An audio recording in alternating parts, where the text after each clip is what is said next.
Eh bien, salut à tous et à toutes. Je suis absolument ravi de vous retrouver pour ce nouveau live, qui est cette fois-ci un live un petit peu spécial, puisqu'on va vraiment pas parler de l'actualité, mais on va parler de quelque chose que je voulais vous expliquer depuis très longtemps.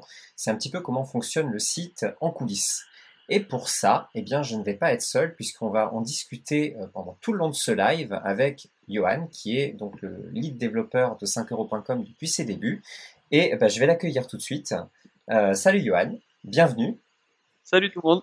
Salut Guillaume, salut tout le monde. Alors, vous avez découvert Johan déjà dans une vidéo précédente, hein, quand on était tous dans le sud de la France pour notre premier séminaire, c'était en septembre dernier.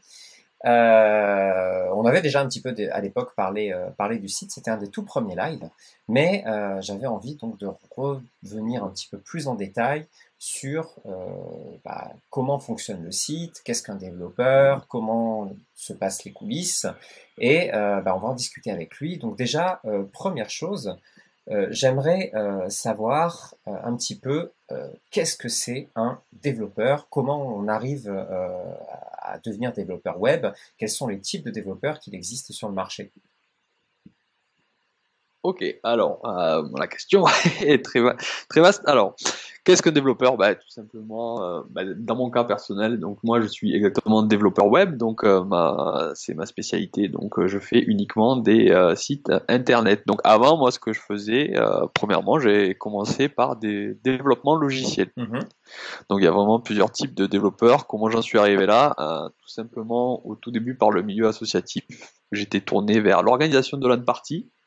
Donc déjà, première petite anecdote, j'ai rencontré Guillaume bien avant que ce soit mon employeur. Exactement, Alors on puisque s'était rencontrés sur des LAN parties. ouais, on était tous les deux dans le jeu vidéo. Moi, j'étais chez AAA, qui existe toujours, hein, d'ailleurs.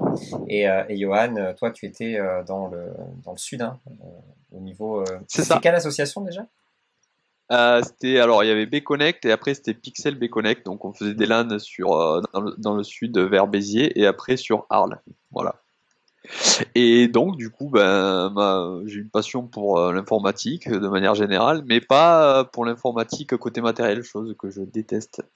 Voilà, mais par contre, je me suis passionné pour tout ce qui était création de sites internet. Donc après, j'ai fait une formation qui a Mhm. été assez rapide à l'AFPA. Donc j'ai fait un parcours hors université, hors école. C'est l'AFPA, c'était de l'alternance sur un an, qui est un équivalent de bac plus 2.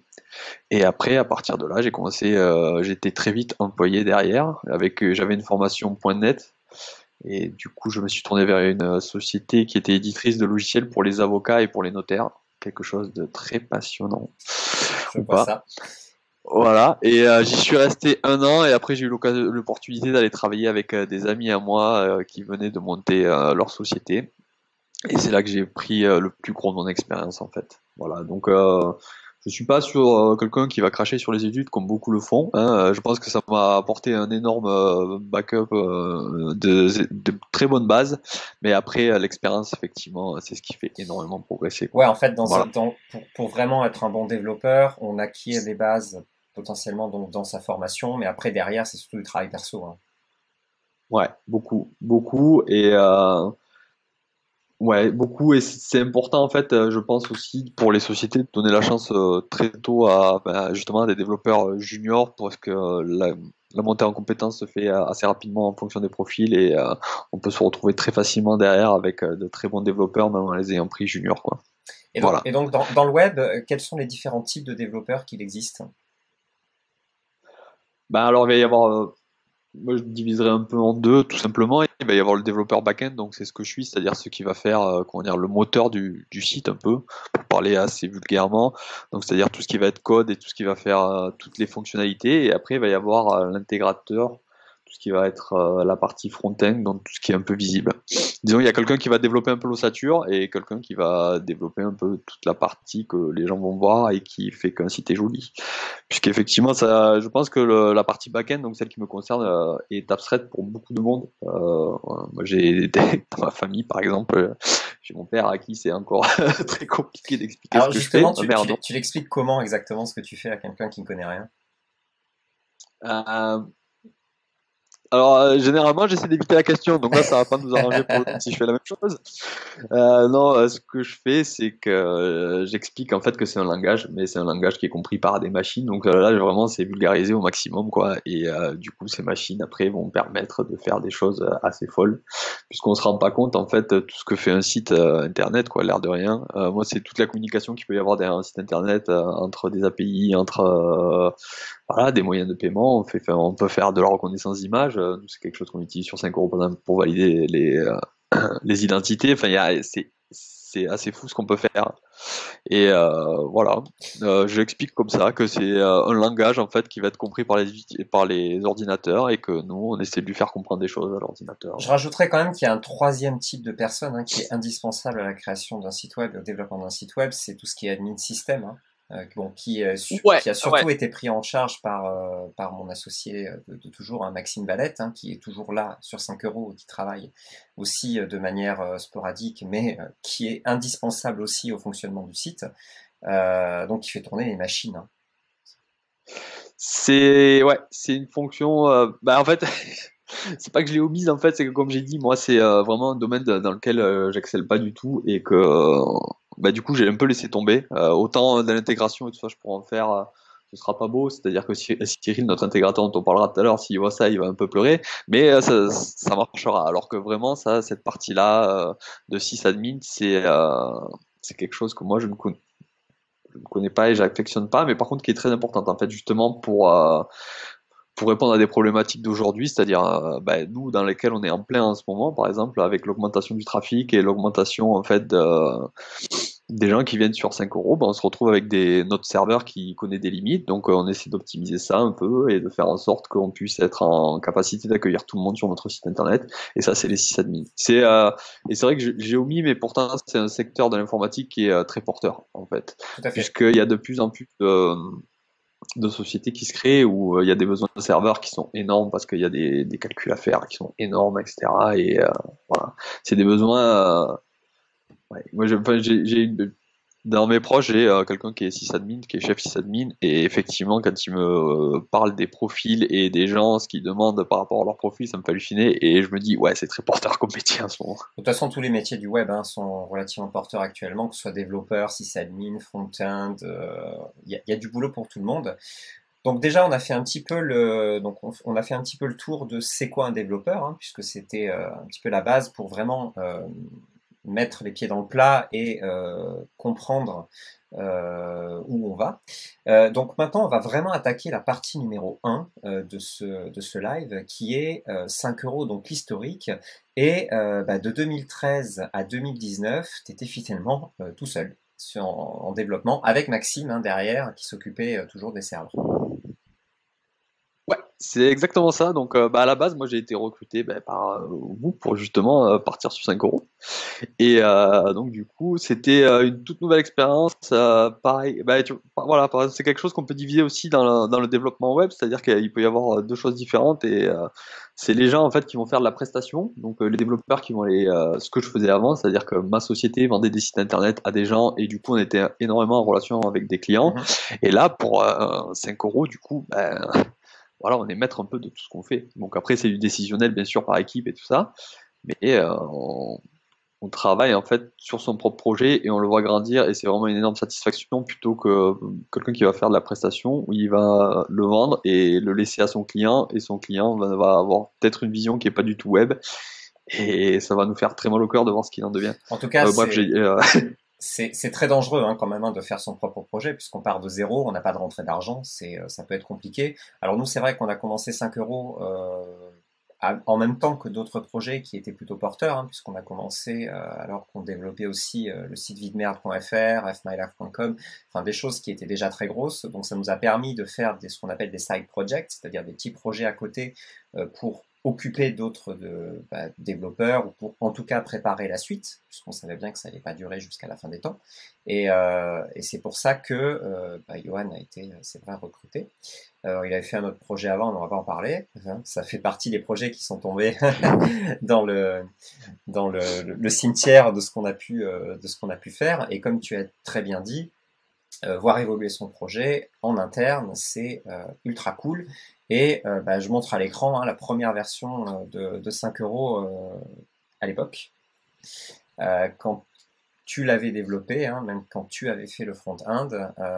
Donc je pense que tu t'en souviens, tu peux peut-être en dire deux mots. Bah, dire deux mots, ouais, c'était. En fait, bah, le site a rien à voir avec ce qu'on connaît à l'heure actuelle et même pas du tout pensé par rapport à ce qu'on connaît à l'heure actuelle. En fait, c'est vous, enfin, c'est la communauté un peu qui en a fait ce qui est devenu 5 euros. Nous, à la base, comme on l'avait, enfin, pas comme moi, je l'avais pas pensé comme ça. En fait, comme on me l'avait présenté et le site sur lequel je devais travailler, en fait, c'était Maxime au tout début avec qui m'avait fait un brief. Et en fait, c'était plus un site pour vendre ben, à 5 euros, bah, des blagues aux copains, voilà, on n'était pas du tout porté sur ce qu'on est aujourd'hui et sur ce qu'est devenu le site, c'est-à-dire sur du freelance et sur du professionnel. En fait, ça devait être un peu bah, des à côté, quoi. Voilà, on a envie de faire une blague par téléphone, on peut la commander à quelqu'un qui va être professionnel, etc. Et on ne prospectait pas du tout vers les gens qu'on a connus. Donc, ouais, le site était vraiment différent et il a connu une évolution assez folle, moi, je trouve. Alors donc tu as tout fait hein, en 2013, hein, tu as lancé donc la première version du site. En 2013, à l'époque, hein, on avait peut-être le premier mois, on n'avait eu que quelques commandes. C'était déjà bien hein, de pouvoir réussir Ouais. comme ça à avoir quelques commandes. Donc ensuite, il y a eu plusieurs évolutions. Est-ce que tu peux un petit peu décrire ces évolutions donc entre 2013 et 2019? Qu'est-ce que tu te souviens comme grandes étapes? Donc vraiment en termes de développement, hein, aussi en termes techniques, quelles ont été les évolutions qui ont eu lieu? Euh, Celles qui m'ont marqué, en fait, c'est un peu celle dont qu'on a été un peu forcé de faire, en fait, parce qu'on a été un peu candide, un peu innocent au tout début en lançant un site d'e-commerce, et c'était bah, tout ce qui a été facturation TVA. Alors, c'est pas le truc le plus fun, du coup. C'est dans les trucs qui m'ont fait plaisir, et pourtant je les ai pas développés, c'était le 5 euros plus, en fait, parce que pour moi, ça a marqué vraiment une évolution, en fait. Le fait qu'on se mette à proposer du premium et que ça marche en fait, et que c'était même attendu par les gens, ça psychologiquement, moi ça m'a changé quelque chose et ça c'est une grosse étape pour 5 euros.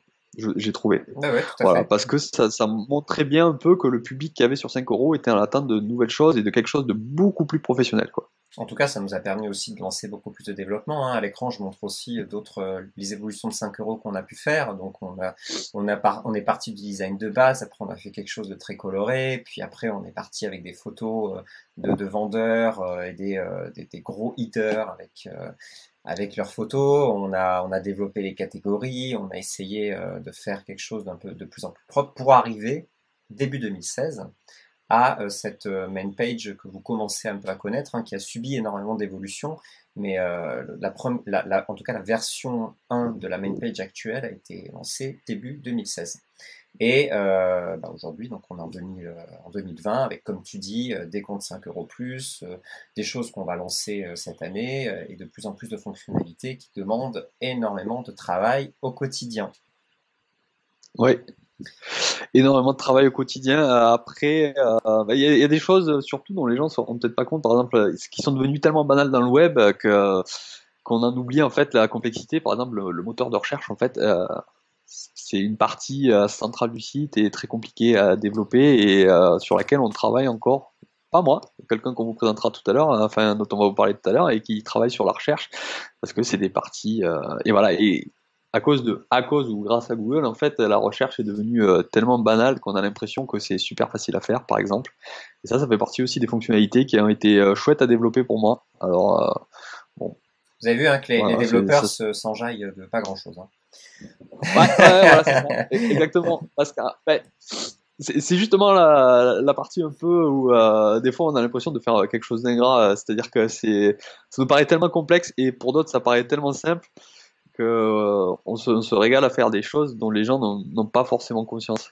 Et bah après c'est une boutade qui se fait souvent et pas que chez nous ou pas qu'en interne mais dans beaucoup de boîtes en fait, c'est-à-dire que c'est par rapport aux intégrateurs ou aux graphistes en fait, ils vont faire quelque chose de joli en fait, ils vont changer une couleur d'un bouton, tout le monde va le remarquer et toi tu as changé un algo de recherche qui va faire que tous les vendeurs vont faire plus de ventes et bah, tout le monde s'en fout en fait.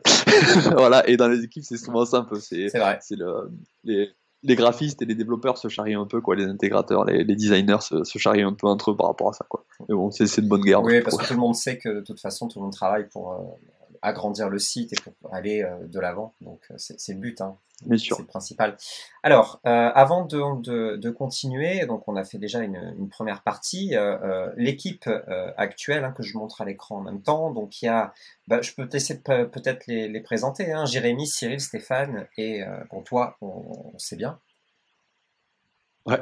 Bah, je vais faire dans l'ordre chronologique tout simplement. Donc il y a Cyril en fait. Bah, Cyril, au final, il travaillait déjà un peu avec nous de temps en temps. Il faisait des missions un peu pour 5 euros. C'est l'intégrateur. Donc c'est-à-dire que c'est lui qui permet que le site soit joli, mais pas que accessible. Voilà, il a une vision un peu de l'intégration. Alors c'est vulgariser ça, c'est très compliqué en fait. C'est lui qui permet en fait l'affichage du site en fait qui soit propre et que Geoffrey, donc qui n'est pas dans l'équipe tech à proprement parler, mais qui est notre directeur artistique en fait, imagine le site de telle façon en fait de le rendre très accessible aux gens, etc. Et c'est Cyril qui va traduire ça en fait en codant Donc l'intégration. c'est lui aussi Voilà, et il a une vision. qui va décider. Hein, là, par exemple, je réduis le site, j'agrandis le site, tout ce genre de choses. Comment vont se positionner les éléments, comment chaque navigateur va interpréter les choses, hein, il y a des navigateurs qui vont mettre peut-être certaines polices plus grandes que d'autres. Donc il faut arriver à homogénéiser tout ça pour que le site ressemble toujours finalement à la version qu'a pensé le designer et pour que ça s'affiche exactement comme a pensé le designer. C'est ça, exactement. Et du coup, vraiment avoir un intégrateur sur une aussi petite équipe, c'est vraiment du luxe, moi je trouve, et on en est très content. Et il va faire donc toute la partie front visible. Il fait aussi tout ce qui est compatibilité avec les versions mobiles, donc tout ce qui est version mobile en fait, il optimise, faire que les pages soient moins lourdes et se téléchargent plus rapidement quand vous êtes sur une connexion 3G. Bon, maintenant, en ce moment, tout le monde est en Wi-Fi parce que tout le monde est chez lui, mais bon. Voilà, et du coup, c'est lui donc qui fait toute cette partie-là. Et donc, il est avec nous, pas chez 5 euros à temps plein, il n'y est pas depuis très longtemps, j'ai pas les dates exactes, mais il a fait quelques missions avant, et c'est lui, du coup, qui fait. Et surtout, il me décharge de ça, et c'est un gros point en moins sur moi. Parce que c'est énormément de travail, ben voilà, entre ceux qui viennent, qui sont sur Internet Explorer, ceux qui sont sur Chrome, ceux qui sont sur Firefox, sur Safari. Tout ça, c'est des choses à prévoir. Ça paraît anodin, mais c'est vraiment énormément de travail. Voilà. Après, du coup, qui nous a rejoint l'an dernier, donc il me semble que c'est en février, c'est Stéphane. Exactement. C'est notre développeur junior de 50 ans. Ouais. Voilà, donc il nous a rejoint l'an dernier.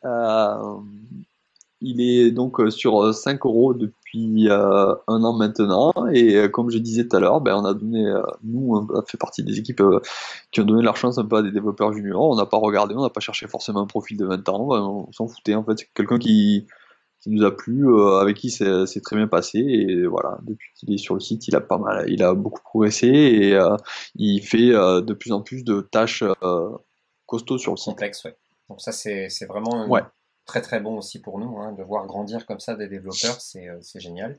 Et le dernier, Et le dernier, c'est Jérémy. Alors, Jérémy, bah, pour le coup, lui, il nous a rejoint très récemment, en novembre, non, je c'est crois. ça. Octobre, novembre.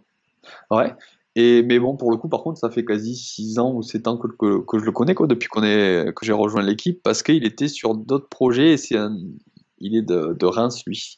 Ouais, l'équipe, Beaucoup de télétravail. peut-être vous l'avez remarqué, moi j'ai un accent du Nord, plus ou moins. Non, je suis du Sud. Stéphane est aussi, moi je suis de la région de Montpellier, Stéphane est de la région de Toulouse, et Jérémy est de Reims, et Cyril est à Paris. Donc vous voyez qu'on est un peu partout en France, et du coup, bah, peut-être on fera une petite partie sur les équipes en remote tout à l'heure. En plus, ça colle un peu à l'actualité. Donc tout ça pour dire que Jérémy en fait est de Reims, connaissait Maxime, et il avait rejoint l'équipe du coup pour un autre projet, un des side projects de Guillaume et Maxime. C'est des gens qui travaillent beaucoup. Et du coup, il nous a rejoint là très récemment. On voulait qu'il nous rejoigne, et on n'est vraiment pas mécontent. Et là, il travaille justement sur plusieurs choses, dont la recherche. Voilà. Voilà, il va l'améliorer dans les mois à venir. Donc voilà l'équipe au complet hein, que je me permets de réafficher, comme ça tout le monde peut la voir. On va passer à notre partie 2. On a été quand même assez long sur la partie 1, hein, mais j'espère que c'était intéressant pour vous. En tout cas, la partie 2, ça concerne surtout le développement du site au quotidien. Et Johan va commencer un petit peu à nous en parler, à rentrer dans le vif du sujet. Ouais, alors du coup, je pensais un peu parler vite fait pour des outils, peut-être qu'il y en a que ça intéresse en fait des outils, s'il y en a qui ont besoin de s'organiser un peu en équipe ou pas. Et après, peut-être une journée type, expliquer un peu une journée type. Bon, ça paraît un peu bateau, mais c'est peut-être assez Mais intéressant. oui, faisons ça, c'est parfait. Voilà. Donc au niveau des outils, bon, déjà comme on vous l'a expliqué tout à l'heure, on est tous en remote, donc du coup l'organisation est vraiment particulière pour nous, mais justement ça colle un peu à l'actualité, sans le vouloir. Hein. Pour ceux qui, peut-être, même si vous êtes des freelances, peut-être que vous êtes certains à être habitués à travailler à plusieurs. Au niveau des outils, on utilise Clubhouse. Donc tout ça, c'est un outil qui nous permet en fait la gestion de tickets, la gestion des tâches, des futures mises à jour, des futures fonctionnalités. On se met aussi des potentielles idées pour le site. Et après, ça nous permet d'organiser tout ça en tableau et du coup de s'organiser facilement nos semaines de travail. Pour la communication, on utilise Slack. Je pense que c'est le meilleur professionnellement parce qu'il permet d'intégrer énormément d'outils externes. Nous aussi, on s'est développé des outils qui nous aident à monitorer certaines choses sur le site, à monitorer des alertes, à monitorer beaucoup de choses. Donc ça, c'est assez pratique. Versionnage du code, c'est sur GitHub. Rien de particulier. Un que moi je connaissais pas et qu'on a découvert il y a pas longtemps, c'est Notion. C'est en fait, on s'en sert pour tout ce qui, pour noter toute notre base de connaissances. Parce que l'air de rien, avec un site qui a 7 ans, des connaissances, on en accumule, on a besoin en fait de se noter des choses. Personne, même les gens qui sont là depuis le tout début, ne se rappellent pas de certaines choses. Enfin, il y a certains workflows, par exemple certaines méthodologies dont on ne se rappelle pas, et si on les a pas vues depuis 4-5 mois, qu'on n'a pas revu une problématique, avoir un endroit où on se note des choses, c'est toujours bien.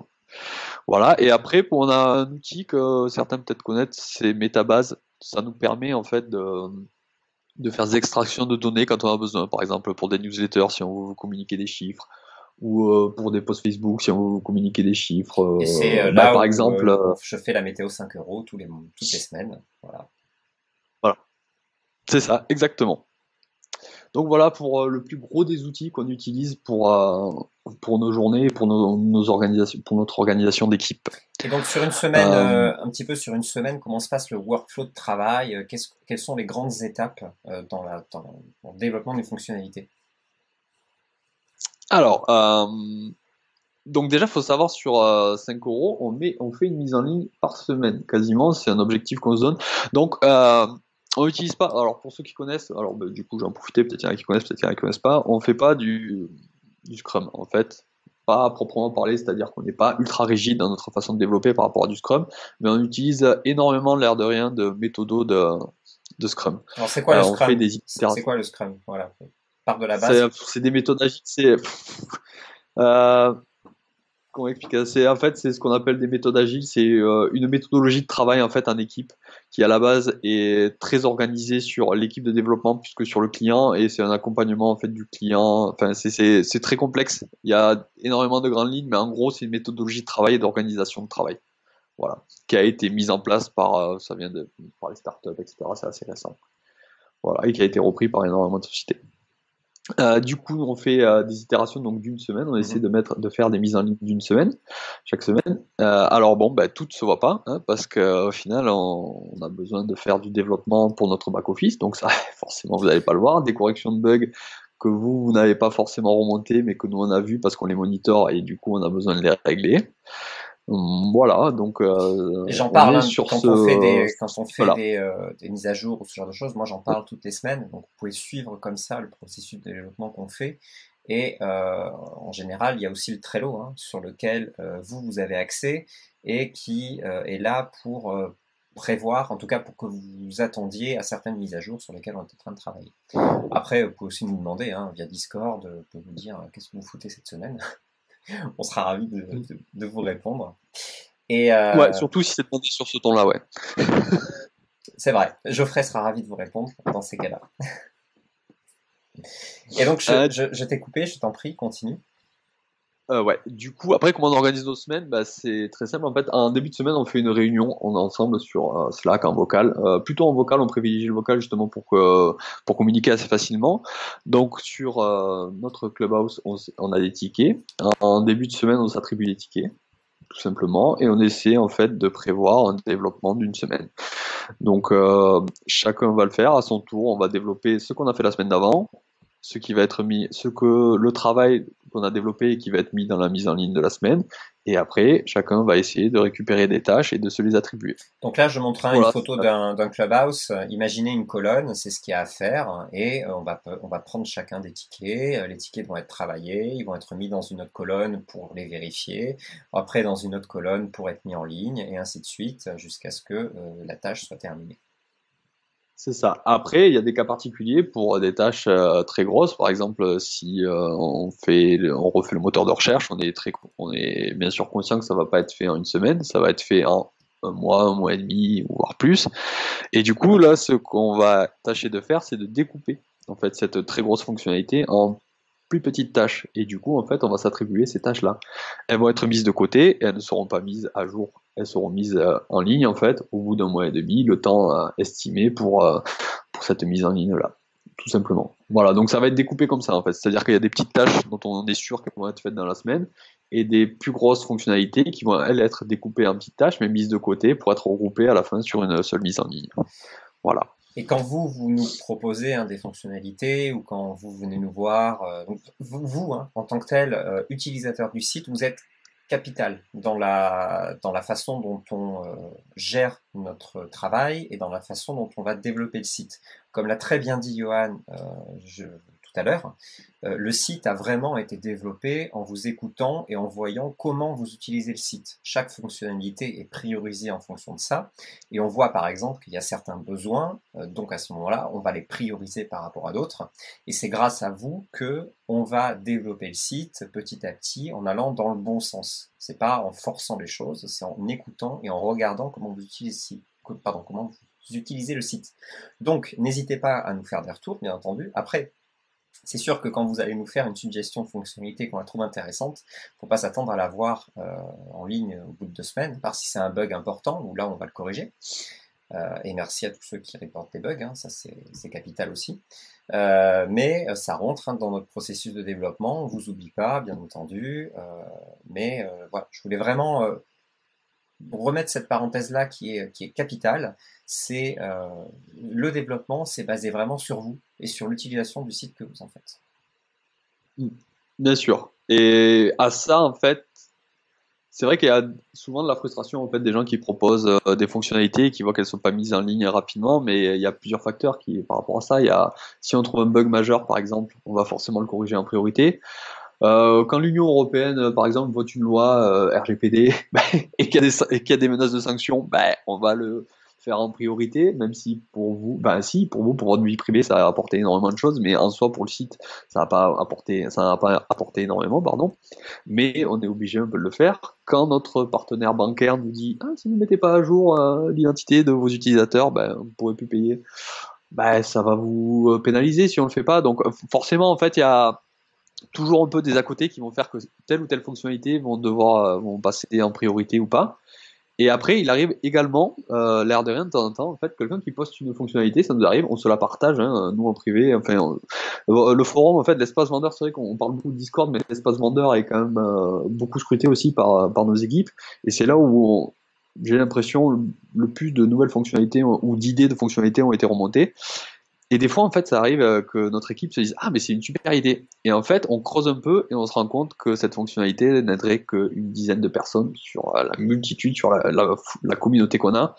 Et du coup, on va la mettre de côté en attendant, en fait, de voir si plus tard elle sera utile. Mais en attendant, on va pas la faire. Donc, effectivement, je pense qu'il y a beaucoup de frustration des fois des gens qui proposent des choses et qui ne sont pas mises en ligne de suite. Mais tout est réfléchi derrière, en fait. Et c'est jamais personnel, surtout.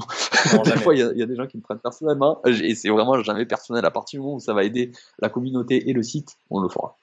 Voilà. Exactement. Très clairement.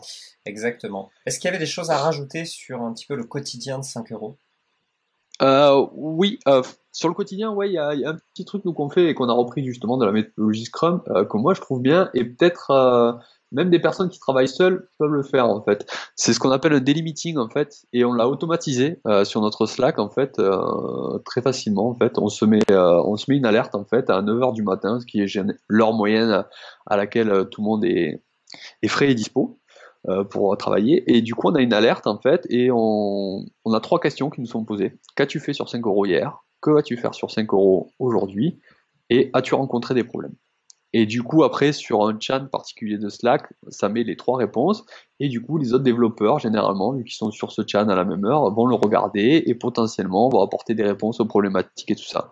Et je pense que c'est un truc qui est pas mal aussi à faire tout seul, quand vous êtes tout seul, parce que ça peut permettre en fait de faire une introspection sur votre travail de la veille, en fait, et peut-être vous aider plus facilement en fait à, après une nuit, avoir été déconnecté de votre travail de la veille, y repenser d'un coup sur ces trois questions basiques en fait en 5 minutes, peut-être ça va vous apporter quelque chose. Et je trouve que c'est une méthode qui est pas mal et qui, même quand on n'est pas en équipe, peut avoir des vertus, je trouve. Voilà, tout simplement. Tout à fait. Et ensuite, du coup, pour finir sur la semaine, on regroupe en fait tous les développements qui ont été faits par tous les développeurs. On regarde le code et on fait ce qu'on appelle une partie de recettage. Donc, c'est-à-dire qu'on va demander à des gens de tester les fonctionnalités. Donc, des gens, c'est nous, hein, c'est notre équipe, de tester en fait les fonctionnalités qui ont été développées et de nous remonter des bugs potentiels qui auraient pu apparaître vis-à-vis des développements qu'on a fait. On fait les derniers fixes et après tout part en ligne en début de semaine. Voilà.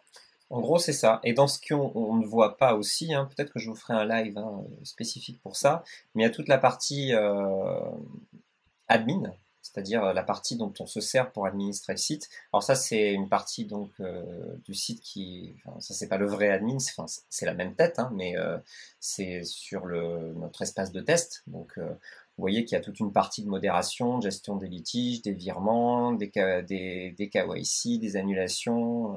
Enfin bref, il y a énormément de choses qu'on travaille donc derrière. Donc les mises à jour peuvent aussi se faire sur cette partie admin qui est capitale pour nous pour travailler vite, pour modérer vite vos microservices, pour pouvoir toujours être plus efficace.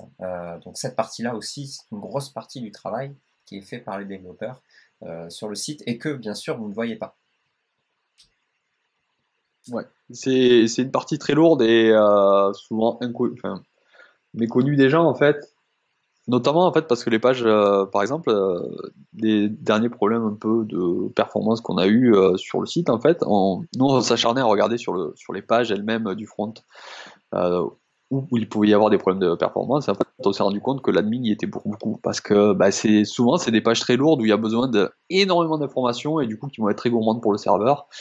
Et voilà, et vu que c'est quelque chose que les utilisateurs ne voient pas, qui est tourné pour une dizaine de personnes, on a la mauvaise idée de pas forcément penser une optimisation directe de ces pages-là, et après on se retrouve avec ce qu'on appelle une dette technique un peu, et il faut les optimiser un peu plus tard. Donc c'est Exactement. vraiment une partie à part, et enfin dites-vous par exemple que dans les très très grosses boîtes où ils sont des centaines de développeurs, potentiellement il y a 20 développeurs qui sont tournés que pour ça, quoi. Donc, qui vont travailler que pour la vingtaine ou trentaine d'admins qu'il peut y avoir. Bon, voilà. Exactement. C'est Là, c'est quelque chose sur lequel ouais. Stéphane a beaucoup travaillé depuis un an. Hmm. Heureusement qu'il était là pour optimiser toute cette partie. C'est assez ingrat, mais c'est vrai que c'est essentiel. J'en viens, on va petit à petit donc à la dernière partie, hein, la partie 3 qui sera vraiment donc sur les défis techniques et les évolutions du site. J'ai envie peut-être de dire comment tu vois le site plus tard, quels sont encore les gros défis à venir sur 5 euros. Bah vas-y, écoute, hein, je te laisse un petit peu développer tout ça. Comment je vois le site? Alors, bah, techniquement, de toute façon, il y a tous les problèmes inhérents en fait au succès d'un site, c'est-à-dire la charge et le plus il y a de visites et plus va avoir besoin de techniquement assurer Et d'ailleurs, derrière. c'est pour ça qu'il y a des Bon, ça fois c'est des plantages, que les gens disent: oh là là, au secours, j'arrive plus à accéder à 5 euros. Ça en fait partie, ouais. Ça en fait partie. Bah, notamment là en ce moment avec le confinement, on se rend compte qu'on a une augmentation de trafic.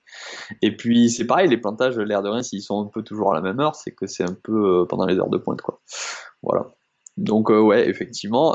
Moi, ce que j'espère, eh ben, c'est qu'il va falloir multiplier nos serveurs parce que ça veut dire qu'on va devoir multiplier, qu'on a multiplié le nombre de gens présents sur 5 euros, de clients comme de vendeurs. Donc on va faire profiter de 5 euros énormément de gens. Mhm.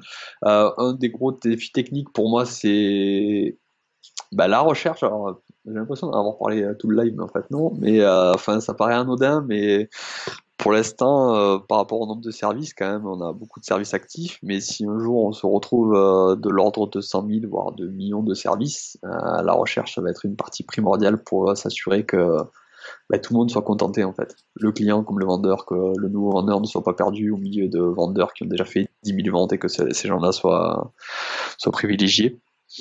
Voilà. Après, au niveau des défis techniques, qu'est-ce qu'il pourrait y avoir pour moi? C'est pas forcément technique, mais un des gros défis de 5 euros, et bon, ça concerne un peu la technique aussi, ça va être l'internationalisation. Bah, l'air de rien, on est que sur le marché français, le site est que en français, un jour il va falloir le traduire, je pense. Et ça va marquer aussi une évolution.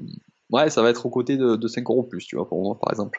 Pourtant, pour les autres, ça va pas être qu'une traduction, mais non. C'est pas que ça, parce que ça Techniquement, il y a beaucoup va, plus derrière. C'est pas ouais. traduire un site, Et c'est pas que techniquement, non, non, humainement c'est aussi. vrai. Non, non, ça va apporter Ouais. énormément de choses. Après, voilà, on parle aussi beaucoup de tout ce qui est applicatif hein, pour nous, à la rigueur d'ouvrir aussi ce qu'on appelle une API. Bref, enfin, techniquement, il y a encore énormément de possibilités sur 5 euros. Ouais, je pense qu'en fait, justement, par rapport aux personnes qu'on touche, en fait, eh ben, il y a des personnes qui sont très familières avec l'informatique, voire qui sont très douées avec l'informatique, et effectivement, ouvrir une API leur permettre d'automatiser un peu leur processus de commande. Ça pourrait être déjà un très gros plus également. Donc là, on est très très loin, mais c'est quelque chose dont on parle depuis un moment. Du coup, ça va aussi nous être utile potentiellement si un jour on veut faire une appli mobile. L'air de rien, c'est demandé Ouais. depuis un moment. Voilà. C'est pas un secret de polichinelle, je pense, de dire que un jour, il y en aura une. De toute façon, c'est sur notre Trello. Hein, il y a marqué, hein, Voilà. donc prochainement, application iOS Ouais. et Android, au moins pour les vendeurs, pour gérer tout ce qui est commande et surtout contact, le chat. C'est, je pense, le plus important aussi côté vendeur, c'est pouvoir répondre facilement et rapidement avec des alertes et des notifs de meilleure qualité que ce qu'il y a actuellement sur le site. Voilà. Et retenez bien surtout la date, c'est prochainement. Hein. C'est pas 2020, pas 2021. Il n'y a pas de date On ne sait donnée, pas. c'était prochainement. Voilà. On ne sait pas. Non, non, ça demande Voilà. beaucoup de choses, beaucoup de temps, beaucoup de travail. Est-ce que tu as peut-être quelque chose à rajouter avant que je place une jolie conclusion à tout ça? Euh, ouais, moi, juste en fait, je suis très content en fait du site en fait, et surtout, enfin, c'est des vraies paroles en fait quand on dit que le site a évolué par rapport à la communauté qu'il a en fait. Quoi. Enfin, moi, quand je vois le site, comme j'ai présenté tout à l'heure, comme j'ai dit, comme on l'avait présenté, il n'a vraiment rien à voir en fait, et il a été fait par les utilisateurs du site en fait. Vraiment, on a été obligé, on s'est adapté, enfin, c'est même pas adapté, c'est on a suivi un peu ce dont les gens avaient besoin. Bah, Voilà, on a été humain en fait, hein. tout C'est simplement. aussi ça.